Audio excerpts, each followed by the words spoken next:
Hey guys, welcome to another travel tricks and tips video. In this video, I want to talk a bit about traveling alone. So I'll kind of break down my experiences traveling alone and more or less some tips and some recommendations as it pertains to just getting out there all by yourself and discovering the world on your own.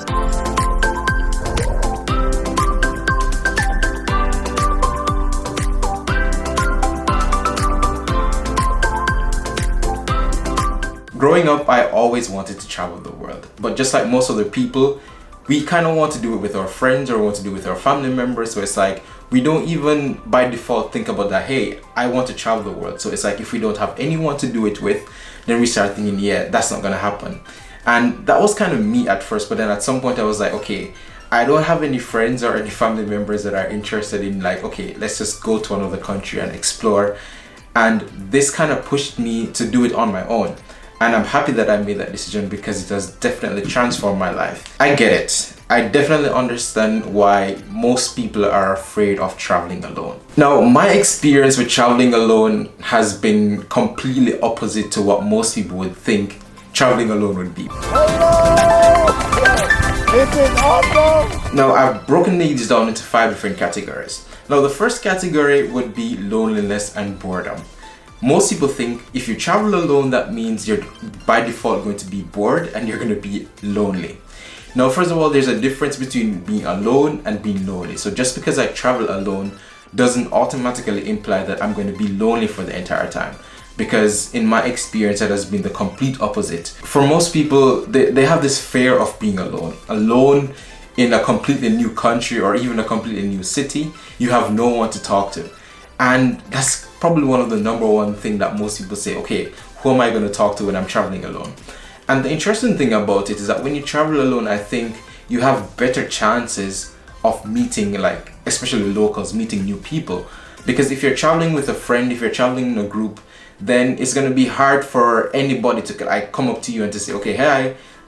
Yeah, that's just going to be weird because you're already standing there with a friend or your friends. But if you're there alone, if you're traveling alone, if you're in a hostel, for example, then you can actually meet other people. And I think because you're traveling alone, that also helps you to be much more open to meeting other people, because then you don't necessarily want to be alone all the entire time and you want someone to talk to. Traveling alone has definitely helped me to develop good people skills and conversation skills, because then you're traveling alone and you want to meet other people. You don't want to just talk to yourself or talk to the camera the entire time.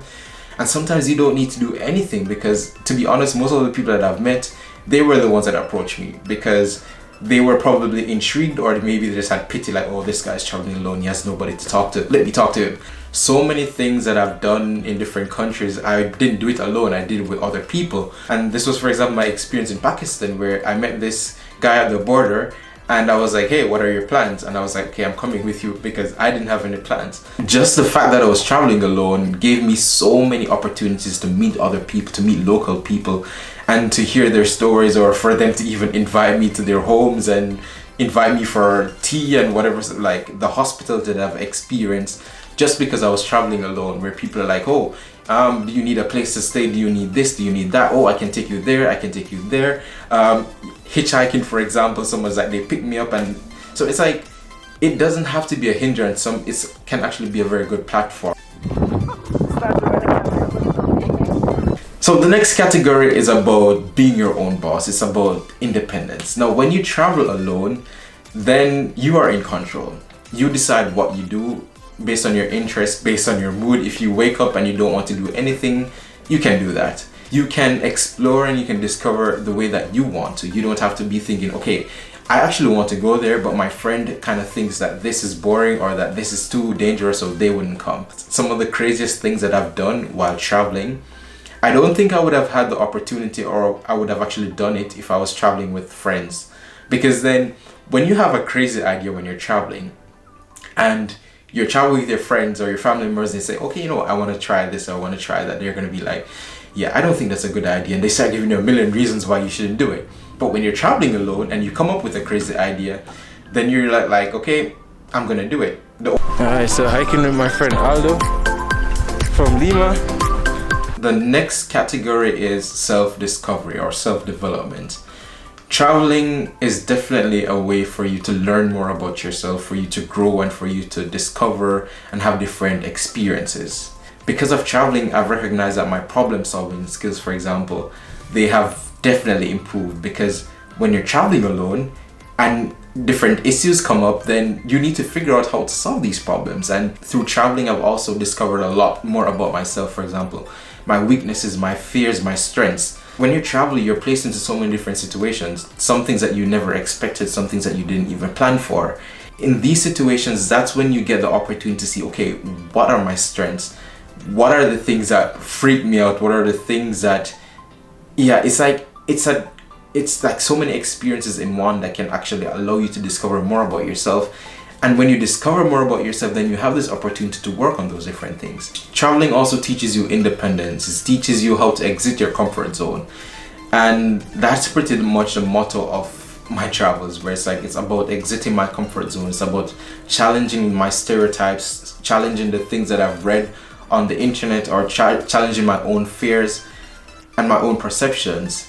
At the end of the trip, or even during the trip, there's this level of proudness that you have, because then you recognize that, whoa, I stepped out of my comfort zone, like really stepped out of my comfort zone.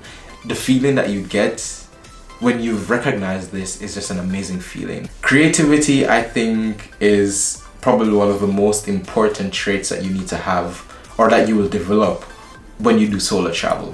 You find creative ways of actually amusing yourself, of enjoying the time that you're spending wherever you are. You find creative ways, to have conversations or to talk to people, creative ways to discover it's like creativity is probably central to everything.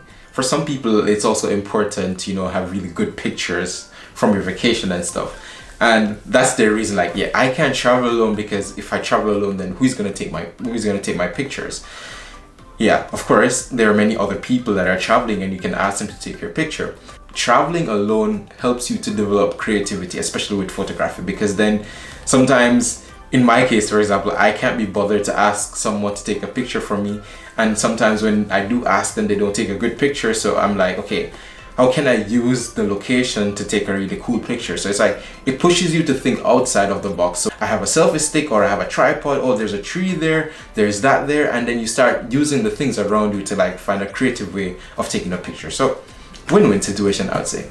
When you travel, there are so many things that can go wrong. And I think this is probably one of the number one reasons most people are like, yeah, no, it's not for me, because if something goes wrong, I'm gonna be alone. What if I get sick? What if this happened? What if that happened? I think the problem though is that many times people have this very negative attitude towards traveling, this very pessimistic approach where they think traveling alone is dangerous, all the bad things are gonna happen. I have a very different approach where I go with an open mind. It's not like I go there thinking, okay, everything's gonna be perfect, there won't be any problems. Of course there will be problems sometimes, but even if there are problems, the important thing is to stay positive, because with through these problems, I can learn, I can grow, and I can become a better person. When you have problems or unfortunate situations, then you have a story to tell. Maybe, hopefully you live to tell the story, but yeah. So far I'm living, so I guess it's going good. This dude is more Jamaican than I am. The last category would be the excuse about what about my. Where people talk about what about my religion, what about my sexuality, what about my age, what about my gender, what about my skin color, what about where I was born. So we have this long list of things about ourselves, and we're like, okay, because of these things, it's not a good idea for me to travel. I don't think it needs to be an excuse. It doesn't need to be an excuse that, okay, like you say, okay, I'm a woman, or I'm a black guy, so therefore I shouldn't travel because certain things can go wrong. I mean, it doesn't matter who you are, and it doesn't matter where you're from, things can always go wrong. Irrespective of who you are and where you're from and all those different things, you have a story to tell. I mean, as a woman traveling, you have a story to tell. As a black person traveling, you have a story to tell. And you have things you can experience. I mean, through my experiences, I've been to so many different countries where people have no idea where Jamaica is. And it was an opportunity for me to tell them that, hey, Jamaica is this really cool island in the Caribbean. If you look in the mirror and you say, okay, this thing about me is the reason why I don't want to travel, I think you're actually being mean to yourself, because then that very thing about yourself could actually be the best reason for you to travel and for you to just have experiences and to share your experiences with others and to learn from others and to grow and develop as a person. That's kind of my perspective on traveling alone. I don't have anything against traveling with family members and friends. In fact, I've had some really amazing trips with my family members and with my friends. But the thing is, if you don't have people to travel with, it should not be a reason for you not to travel. I don't think you're doing justice to yourself by saying, okay, I don't have anyone to travel with, so therefore I'm just gonna stay home and not go anywhere. You'll be surprised at how this will actually transform your life and how it will transform your way of thinking, how it will transform the way that you see the world. If you've never tried it, then how will you know if it's gonna be good, or how will you know if it's gonna be bad? So I would say take the chance. Your mother is awesome! Yes!